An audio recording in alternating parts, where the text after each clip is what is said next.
ಮಣ್ಣಿನ ಮಡಕೆ ನಮ್ಮನೇಲಿ ಇಲ್ಲ ಅಂತ ಆದ್ರೆ ನಾವು ಸ್ಟೀಲ್ ಪಾತ್ರೆಗಳನ್ನ ಉಪಯೋಗಿಸಬಹುದು ಸ್ಟೀಲ್ ಪಾಟು. ಬಟ್ ಮಣ್ಣಿನ ಮಡಕೆ ಯೂಸ್ ಮಾಡಿದ್ರೆ ಅದರಲ್ಲಿ ಸ್ವಲ್ಪ ಶೀತ ಗುಣವನ್ನು ನಾವು ಆಡ್ ಮಾಡ್ತೀವಿ. ಅರ್ಥನ್ ಪಾಟಿನ ಗುಣವನ್ನು ನಾವು ಫರ್ಮೆಂಟೆಡ್ ರೈಸ್ಗೆ ಆಡ್ ಮಾಡ್ತೀವಿ. ಅರ್ಲಿ ಫರ್ಮೆಂಟ್ ಅಥವಾ ತುಂಬಾ ಬೇಗನೆ ಅದು ಫರ್ಮೆಂಟ್ ಆಗೋದಿಲ್ಲ. ಮುಖ್ಯವಾಗಿ ನಾವು ಎಷ್ಟು ಅವರ್ ಇದನ್ನ ಫರ್ಮೆಂಟ್ ಮಾಡ್ತಾ ಇದ್ದೀವಿ, ಹೇಗೆ ತಗೋತಾ ಇದ್ದೀವಿ ಮುಖ್ಯ. ಗ್ಯಾಸ್ಟ್ರೈಟಿಸ್ ಮಾಡ್ತಾ ಹೋಗುತ್ತೆ. ಕೆಲವ್ರ ಬಾಡಿಯಲ್ಲಿ ಪಿತ್ತ ಜಾಸ್ತಿ ಇದ್ರೆ ಅಥವಾ ಆಲ್ರೆಡಿ ಆಸಿಡಿಟಿ ಇದ್ದು ಆಮ್ಲ ಪಿತ್ತ ತರ ಇದ್ದು ಹಾರ್ಟ್ ಬಂದ್ ತೊಂದರೆ ಇದೆ, ಎದೆಯಲ್ಲಿ ಉರಿ ಇದೆ. ಈಗ ಡೆಲಿವರಿ ಆದ್ಮೇಲೆ ಬಾಣಂತನದಲ್ಲಿ ಏನು ಲೇಡೀಸ್ ಇರ್ತಾರಲ್ಲ ಅವರು ಕನ್ಸ್ಯೂಮ್ ಮಾಡಬಹುದಾ? ಸೊ ಈ ವೈಟಮಿನ್ ನ್ಯೂಟ್ರಿಯೆಂಟ್ ಫುಡ್ ಯೂಶುವಲಿ ಪ್ರೆಗ್ನೆನ್ಸಿಯಲ್ಲಿ ಏನು ಅಡ್ಡ ಪರಿಣಾಮ ಮಾಡೋದಿಲ್ಲ, ಸರಿಯಾದ ಸಮಯದಲ್ಲಿ ಸರಿಯಾದ ಕ್ವಾಂಟಿಟಿಯಲ್ಲಿ ತಗೊಂಡ್ರೆ.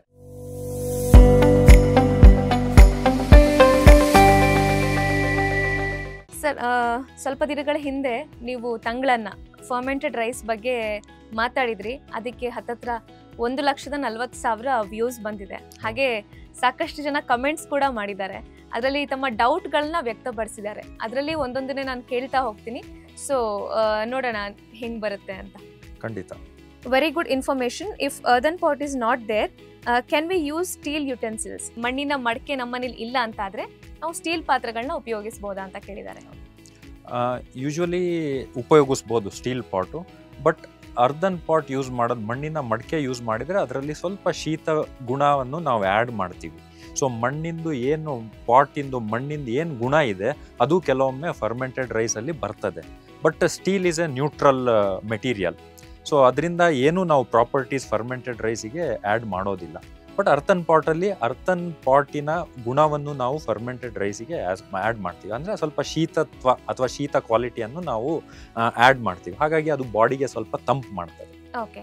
ಸೊ ಇದು ವ್ಯೂವರ್ಸ್ ಡೌಟ್. ನನ್ನ ಡೌಟ್ ಏನಂತ ಹೇಳಿದ್ರೆ ಅಲ್ಯೂಮಿನಿಯಂ ವೆಸಲ್ಸ್ ಯೂಸ್ ಮಾಡ್ಬೋದಾ ಅಂತ. ಇಲ್ಲ, ಅಲ್ಯೂಮಿನಿಯಮ್ಮು ನಾನು ಯೂಶುವಲಿ ರೆಕಮೆಂಡ್ ಮಾಡೋದಿಲ್ಲ.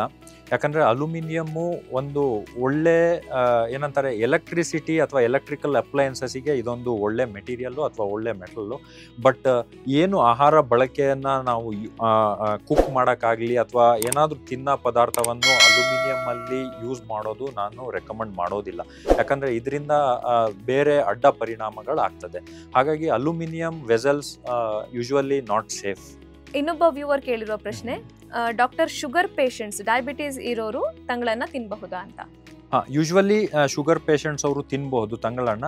ಬಟ್ ಶುಗರ್ ಪೇಷಂಟ್ಸಿಗೆ ಅಂತಾನೆ ಇನ್ನೂ ಹೆಲ್ಪ್ ಆಗೋಗೆ ಬೇಕಿದ್ರೆ ನಾವು ನಾರ್ಮಲ್ ರೈಸ್ ಬದಲು ರೆಡ್ ರೈಸ್ ಅಥವಾ ಬ್ರೌನ್ ರೈಸ್ನ ಕುಕ್ ಮಾಡಿ ಅದರಿಂದ ನಾವು ಫರ್ಮೆಂಟೆಡ್ ರೈಸ್ ಮಾಡಿಕೊಂಡು ಅದರಲ್ಲಿ ಸ್ವಲ್ಪ ಒಳ್ಳೆ ಸ್ಪೈಸಸ್ ಎಲ್ಲ ಆ್ಯಡ್ ಮಾಡಿ, ಜೀರಿಗೆ, ಸ್ವಲ್ಪ ಶುಂಠಿ, ಸ್ವಲ್ಪ ಓಂ ಕಾಳು, ಜೊತೆಗೆ ಸ್ವಲ್ಪ ಕಲೋಂಜಿ ಅಥವಾ ಸ್ವಲ್ಪ ಧನಿಯಾ ಪೌಡ್ರು, ಇದನ್ನೆಲ್ಲ ಯೂಸ್ ಮಾಡಿಕೊಂಡು ತಗೊಂಡ್ರೆ ಇದಕ್ಕೆ ನಾವು ಸ್ವಲ್ಪ ಶುಗರ್ನ ಕಂಟ್ರೋಲ್ ಮಾಡುವಂಥ ಕ್ವಾಲಿಟೀಸ್ನ ಆ್ಯಡ್ ಮಾಡ್ತಾ ಇದ್ದೀವಿ. ಸೊ ಹಾಗಾಗಿ ನಾರ್ಮಲ್ ರೈಸ್ಗಿಂತ ರೆಡ್ ರೈಸ್, ಬ್ರೌನ್ ರೈಸ್ ತಗೊಂಡು ಫರ್ಮೆಂಟೆಡ್ ರೈಸ್ ಮಾಡಿಬಿಟ್ಟು ಅದಕ್ಕೆ ನಾವು ಈ ಥರ ಸ್ಪೈಸಸ್ನ ಆ್ಯಡ್ ಮಾಡಿ ತಗೊಳ್ಳೋದ್ರಿಂದ ಶುಗರ್ ಪೇಷಂಟ್ಸಿಗೆ ಇನ್ನೂ ತುಂಬ ಒಳ್ಳೆಯದಾಗಿ ಹೆಲ್ಪ್ ಆಗುತ್ತೆ. ಮತ್ತೆ ಒಬ್ರು ಕೇಳಿರೋದು, ನೀವು ಬ್ರೇಕ್ಫಾಸ್ಟ್ಗೆ ಇದನ್ನ ತಿಂದರೆ ತುಂಬ ಒಳ್ಳೆಯದು ಅಂತ ಹೇಳಿದರೆ, ಸಪೋಸ್ ನಾವು ಲಂಚಿಗೆ ತಿನ್ನೋದಾದರೆ ಲಂಚಿಗೆ ತಿನ್ಬೋದಾ, ಮತ್ತು ಯಾವ ರೀತಿ ಕನ್ಸ್ಯೂಮ್ ಮಾಡೋದು ಅಂತ? ಯೂಶುವಲಿ ಇದನ್ನ ಯಾವಾಗ ಬೇಕಾದ್ರೂ ತಗೋಬೋದು. But it all depends on ಎಷ್ಟು ಟೈಮ್ ನಾವು ಫರ್ಮೆಂಟ್ ಮಾಡ್ತಾ ಇದ್ದೀವಿ. ಕೆಲವೊಮ್ಮೆ ಅರ್ಲಿ ಫರ್ಮೆಂಟ್ ಅಥವಾ ತುಂಬ ಬೇಗನೆ ಅದು ಫರ್ಮೆಂಟ್ ಆಗೋದಿಲ್ಲ. ಕೆಲವೊಮ್ಮೆ ಫರ್ಮೆಂಟ್ ಆದಮೇಲೆ ತುಂಬ ಲೇಟಾಗಿ ತಗೊಳ್ಳೋದ್ರಿಂದ ಸ್ವಲ್ಪ ಏನಂತಾರೆ ಹೆಲ್ತಿಗೆ ಅಷ್ಟು ಬೆನಿಫಿಟ್ ಸಿಗೋದಿಲ್ಲ.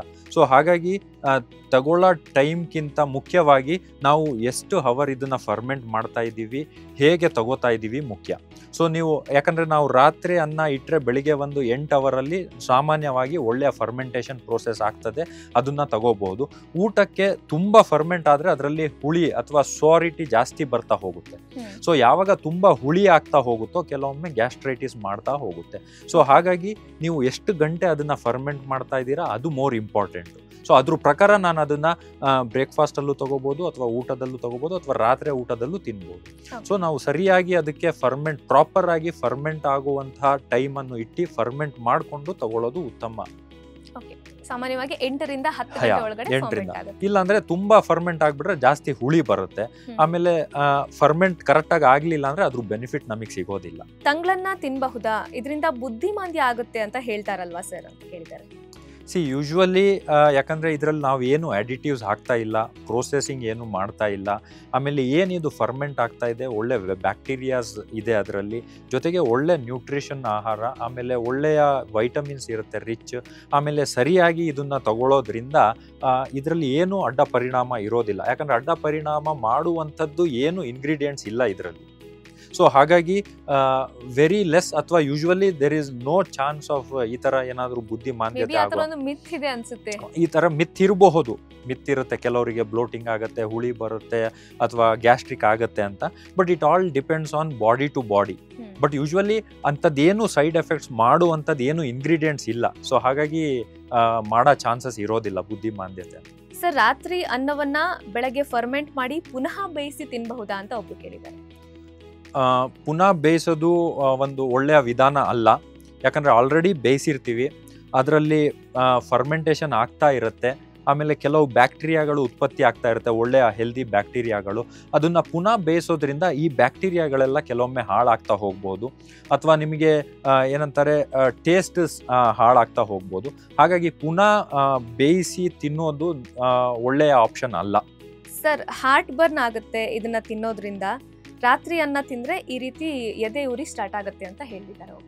ಯೂಶ್ವಲಿ ಏನಾಗುತ್ತೆ, ಕೆಲವ್ರ ಬಾಡಿಯಲ್ಲಿ ಪಿತ್ತ ಜಾಸ್ತಿ ಇದ್ದರೆ, ಅಥವಾ ಆಲ್ರೆಡಿ ಆ್ಯಸಿಡಿಟಿ ಇದ್ದು, ಆಲ್ರೆಡಿ ಏನಂತಾರೆ ಆಮ್ಲ ಪಿತ್ತ ಥರ ಇದ್ದು, ಹಾರ್ಟ್ ಬರ್ನ್ ತೊಂದರೆ ಇದೆ, ಎದೆಯಲ್ಲಿ ಉರಿ ಇದೆ, ಅಥವಾ ಏನಂತಾರೆ ಒಂಥರ ಬ್ಲೋಟಿಂಗ್ ಥರ ಇದೆ ಅಂದರೆ ಈ ತಂಗಳನ್ನ ತಿನ್ನೋದ್ರಿಂದ ಸ್ವಲ್ಪ ಟ್ರಿಗರ್ ಆಗಬಹುದು.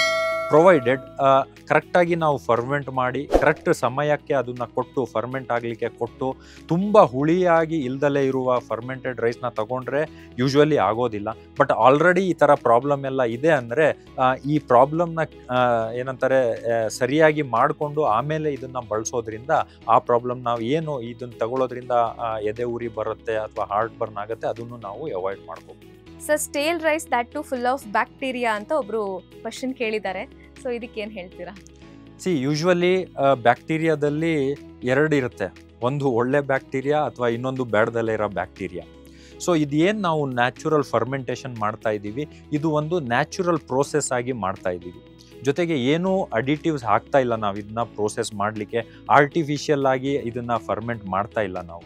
So this is a natural phenomena. ಆಮೇಲೆ ಒಂದು ಹೆಲ್ದಿ ರೀತಿಯಲ್ಲಿ ಪ್ರೋಸೆಸ್ ಮಾಡ್ತಾ ಇದ್ದೀವಿ. ಆಮೇಲೆ ಇದರಲ್ಲಿ ಏನು ಬ್ಯಾಕ್ಟೀರಿಯಾ ಉತ್ಪತ್ತಿ ಆಗ್ತಾ ಇದೆ ಅದನ್ನು ನಾವು ಏನಂತೀವಿ, ಇದು ಗಟ್ಟಿಗೆ ನಮ್ಮ ಗಟ್ ಬ್ಯಾಕ್ಟೀರಿಯಾಗೆ ಒಂದು ಒಳ್ಳೆಯ ಏನಂತಾರೆ ಸಿಂಕ್ರೋನೈಸ್ ಆಗುತ್ತೆ, ಒಳ್ಳೆಯ ಸಪೋರ್ಟ್ ಮಾಡುತ್ತೆ ನಮ್ಮ ಗಟ್ ಬ್ಯಾಕ್ಟೀರಿಯಾಕ್ಕೆ. ಸೊ ಹಾಗಾಗಿ ಇದು ಕೊಳ್ತೋಗಿರೋದಲ್ಲ, ಸ್ಟೇಲ್ ಅಂದರೆ ಕೊಳ್ತೋಗಿರೋದು. ಅದರಲ್ಲಿ ನಿಮಗೆ ವಾಸನೆ ಬರುತ್ತೆ ಅಥವಾ ತಿಂದರೆ ಪ್ರಾಬ್ಲಮ್ಸ್ಗಳಾಗತ್ತೆ, ಅದರಿಂದ ಕಾಯಿಲೆ ಬರಬಹುದು. ಬಟ್ ನಾವು ಏನು ತಂಗಳನ್ನು ಫೋಕಸ್ ಮಾಡಿ ಹೇಳ್ತಾ ಇದ್ದೀವಿ, ಫರ್ಮೆಂಟೆಡ್ ರೈಸ್ ಹೇಳ್ತಾ ಇದ್ದೀವಿ, ಇದು ಒಂದು ನ್ಯಾಚುರಲಿ ಫರ್ಮೆಂಟೆಡ್ ಪ್ರಾಡಕ್ಟ್. ಆಮೇಲೆ ಇದರಲ್ಲಿ ಏನು ಆರ್ಟಿಫಿಷಿಯಲ್ ಆಗಿ ಹಾಕ್ತಿಲ್ಲ ಅಥವಾ ಅಡಿಷನಲ್ ಪ್ರೋಸೆಸಿಂಗ್ ಮಾಡ್ತಾ ಇಲ್ಲ. ಹಾಗಾಗಿ ಆಮೇಲೆ ಒಳ್ಳೆ ಸ್ಪೈಸಸ್ ಯೂಸ್ ಮಾಡಿ ತಗೊಳ್ತಿರೋದ್ರಿಂದ ಇದನ್ನ ನಾವು ಸ್ಟೇಲ್ ರೈಸ್ ಅಂತ ಕನ್ಸಿಡರ್ ಮಾಡೋಕ್ಕಾಗೋದಿಲ್ಲ. ಆಮೇಲೆ ಇದರಲ್ಲಿ ಏನು ಬ್ಯಾಕ್ಟೀರಿಯಾ ಉತ್ಪತ್ತಿ ಆಗ್ತಾ ಇದೆ ಅದೊಂದು ಒಳ್ಳೆ ಹೆಲ್ದಿ ಬ್ಯಾಕ್ಟೀರಿಯಾ ಅಂತ ನಾನು ಹೇಳ್ತಾ ಇದ್ದೀನಿ. ಡಾಕ್ಟರ್, ಗರ್ಭಿಣಿಯರು ಇದನ್ನ ತಿನ್ನಬಹುದಾ ಅಂತ ಕೇಳಿದ್ದಾರೆ. ಯೂಶ್ವಲಿ ಈ ಫರ್ಮೆಂಟೆಡ್ ರೈಸು ಒಳ್ಳೆ ರೀತಿಯಲ್ಲಿ ಕುಕ್ ಮಾಡಿ, ಒಳ್ಳೆ ರೀತಿಯಲ್ಲಿ ಫರ್ಮೆಂಟ್ ಮಾಡಿ, ಅದನ್ನು ಸರಿಯಾಗಿ ಮನೆಯಲ್ಲೇ ವಿಧಿವಿಧಾನವಾಗಿ ಪ್ರೋಸೆಸಿಂಗ್ ಮಾಡಿದರೆ ಒಂದು ವೈಟಮಿನ್ ನ್ಯೂಟ್ರಿಯೆಂಟ್ಸ್ ರಿಚ್ ಫುಡ್ ಅಂತೀವಿ ನಾವು. ಸೊ ಈ ವೈಟಮಿನ್ ನ್ಯೂಟ್ರಿಯೆಂಟ್ ಫುಡ್ಡು ಯೂಶ್ವಲಿ ಪ್ರೆಗ್ನೆನ್ಸಿಯಲ್ಲಿ ಏನು ಅಡ್ಡ ಪರಿಣಾಮ ಮಾಡೋದಿಲ್ಲ, ಆಯಿತಾ, ಸರಿಯಾದ ಸಮಯದಲ್ಲಿ ಸರಿಯಾದ ಕ್ವಾಂಟಿಟಿಯಲ್ಲಿ ತಗೊಂಡ್ರೆ. ಯಾಕಂದರೆ ಒಳ್ಳೆ ವಿಟಮಿನ್ಸು ನ್ಯೂಟ್ರಿಷನ್ಸ್ ಎಲ್ಲ ಇರುತ್ತೆ.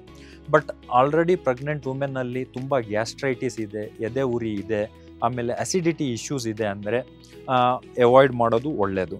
ಅಥವಾ ಈ ಇಶ್ಯೂಸ್ನ ಕ್ಲಿಯರ್ ಮಾಡಿಕೊಂಡು ಆಮೇಲೆ ಫರ್ಮೆಂಟೆಡ್ ರೈಸ್ ತಗೊಳ್ಳೋದು ಉತ್ತಮ. ಎರಡನೇದಾಗಿ ತುಂಬ ಫರ್ಮೆಂಟ್ ಆಗಿ ತುಂಬ ಹುಳಿ ಬಂದಿರೋ ಆಹಾರವನ್ನು ಫರ್ಮೆಂಟೆಡ್ ರೈಸ್ನ ಅವಾಯ್ಡ್ ಮಾಡಬೇಕಾಗತ್ತೆ. ಸೊ ನ್ಯಾಚುರಲ್ ಆಗಿ ಒಳ್ಳೆ ಕಾಲಕ್ಕೆ ಅದು ಫರ್ಮೆಂಟ್ ಆಗಿರೋದು, ತುಂಬ ಹುಳಿ ಇಲ್ದಲೇ ಇರೋದು, ಆಮೇಲೆ ಸರಿಯಾಗಿ ವಿಧಾನವಾಗಿ ಮಾಡಿರುವ ಫರ್ಮೆಂಟೆಡ್ ರೈಸು ಯೂಶ್ವಲಿ ಪ್ರೆಗ್ನೆಂಟ್ ವುಮೆನ್ಗೆ ಸೇಫ್ ಆಗಿ ಕನ್ಸಿಡರ್ ಮಾಡ್ಬೋದು. ಓಕೆ, ನನ್ನ ಪ್ರಶ್ನೆ ಏನಂದ್ರೆ, ಈಗ ಡೆಲಿವರಿ ಆದಮೇಲೆ ಬಾಣಂತನದಲ್ಲಿ ಏನು ಲೇಡೀಸ್ ಇರ್ತಾರಲ್ಲ ಅವರು ಕನ್ಸ್ಯೂಮ್ ಮಾಡ್ಬೋದಾ? ಅವರು ಯೂಶ್ವಲಿ ಡೆಲಿವರಿ ಆದಮೇಲೆ 1 ತಿಂಗಳು 1.5 ತಿಂಗಳು ಸ್ವಲ್ಪ ಡಯಟ್ ಮಾಡೋದು ಒಳ್ಳೆಯದು. ಒಳ್ಳೆಯ ಏನಂತಾರೆ ಸ್ವಲ್ಪ ಸ್ಪೈಸಸ್ ಎಲ್ಲ ಜಾಸ್ತಿ ತಗೊಳ್ಳೋದು. ಸೊ ಇಮಿಡಿಯೇಟ್ ಡೆಲಿವರಿ ಆದಮೇಲೆ ರೆಕಮೆಂಡ್ ಮಾಡಲ್ಲ ಯೂಶ್ವಲಿ ಫರ್ಮೆಂಟೆಡ್ ರೈಸು. ಯಾಕಂದರೆ ಕೆಲವರಿಗೆ ಗ್ಯಾಸ್ಟ್ರೈಟಿಸ್ ಮಾಡಬಹುದು, ಅಥವಾ ಕೆಲವರಿಗೆ ಅದು ಜೀರ್ಣ ಆಗದಲ್ಲೇ ಇರೋ ಹಾಗೆ ಮಾಡಬಹುದು, ಕೆಲವರಿಗೆ ಬ್ಲೋಟಿಂಗ್ ಮಾಡಬಹುದು. ಸೊ ಜನರಲ್ ಆಗಿ ಡೆಲಿವರಿ ಆದಮೇಲೆ ಇಮಿಡಿಯೇಟ್ ಆಗಿ ಈ ಫರ್ಮೆಂಟೆಡ್ ರೈಸ್ನ ಅವಾಯ್ಡ್ ಮಾಡಬೇಕಾಗತ್ತೆ. ಆಮೇಲೆ ಕೆಲವು ಸಂಪ್ರದಾಯದಲ್ಲಿ ಅವ್ರವ್ರದ್ದೇ ಆದ ಹೋಮ್ ರೆಮಿಡೀಸ್ ಇರುತ್ತೆ ಡೆಲಿವರಿ ಆದಮೇಲೆ. ಸೊ ಅಷ್ಟು ದಿನ ತನಕ ಬೇರೆ ಫುಡ್ಡು ಕೊಡಬಾರ್ದು ಅಂತ ರಿಸ್ಟ್ರಿಕ್ಟ್ ಮಾಡ್ತಾರೆ. ಸೊ ಅದ್ರ ಪ್ರಕಾರನೇ ನಾವು ಫಾಲೋ ಮಾಡೋದು ಒಳ್ಳೆಯದು. ನನಗೆ ಹೊಟ್ಟೆ ಊದಿಕೊಳ್ಳುತ್ತೆ ಸರ್ ಈ ರೀತಿ ತಿಂದರೆ ಅಂತ ಒಬ್ರು ಹೇಳಿದ್ದಾರೆ.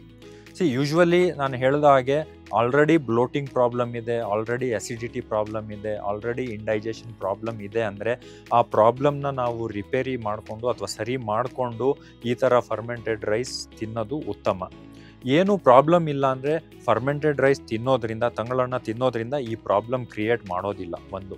ಎರಡನೇದು, ನಾವು ಫರ್ಮೆಂಟೆಡ್ ರೈಸ್ ತಗೊಂಡು ತಿಂದು ಜೊತೆಗೆ ಏನಾದರೂ ನಾವು ನಮ್ಮ ಆಹಾರ ವಿಹಾರದಲ್ಲಿ ಏನಾದರೂ ಚೇಂಜಸ್ ಮಾಡ್ತಾ ಇದ್ದೀವಿ, ಅಥವಾ ತುಂಬ ಟೀ ಕಾಫಿ ಕುಡಿತಾ ಇದ್ದೀವಿ, ಅಥವಾ ತುಂಬ ಎಣ್ಣೆಯಲ್ಲಿ ಕರೆದಿರೋ ಪದಾರ್ಥ ತಿಂದರೆ ಈ ಥರ ತೊಂದರೆಯನ್ನು ಉಂಟು ಮಾಡ್ಬೋದು. ಬರೀ ಫರ್ಮೆಂಟೆಡ್ ರೈಸು ತಂಗಳನ್ನ ಆ್ಯಸ್ ಎ ಒನ್ ಮೀಲ್ ನಾವು ತಗೊಂಡು ನೀರು ಚೆನ್ನಾಗಿ ಕುಡಿದ್ರೆ ಯೂಶ್ವಲಿ ಬ್ಲೋಟಿಂಗ್ ಮಾಡೋದಿಲ್ಲ. ಫೈನ್ ಸರ್, ಫರ್ಮೆಂಟೆಡ್ ರೈಸ್ ಕುರಿತಾಗಿ ಜನರು ಏನೇನು ಡೌಟ್ಸ್ ಕೇಳಿದ್ರಿ ಆಲ್ಮೋಸ್ಟ್ ಎಲ್ಲವನ್ನು ಕ್ಲಿಯರ್ ಮಾಡಿದ್ದೀರಾ. Thank you so much. Thank you. Latest ಹಾಗೂ ಇಂಟ್ರೆಸ್ಟಿಂಗ್ ಸುದ್ದಿಗಳಿಗಾಗಿ ಬಾಸ್ ಟಿವಿ ಕನ್ನಡ ಚಾನೆಲ್ನ ಸಬ್ಸ್ಕ್ರೈಬ್ ಮಾಡಿ, ಹಾಗೆಯೇ ಬೆಲ್ ಐಕಾನ್ ಪ್ರೆಸ್ ಮಾಡಿ. ಇದರ ಜೊತೆಗೆ ಫೇಸ್ಬುಕ್, ಇನ್ಸ್ಟಾಗ್ರಾಮ್, ಎಕ್ಸ್ ನಲ್ಲೂ ಮಿಸ್ ಮಾಡದೆ ಫಾಲೋ ಮಾಡಿ.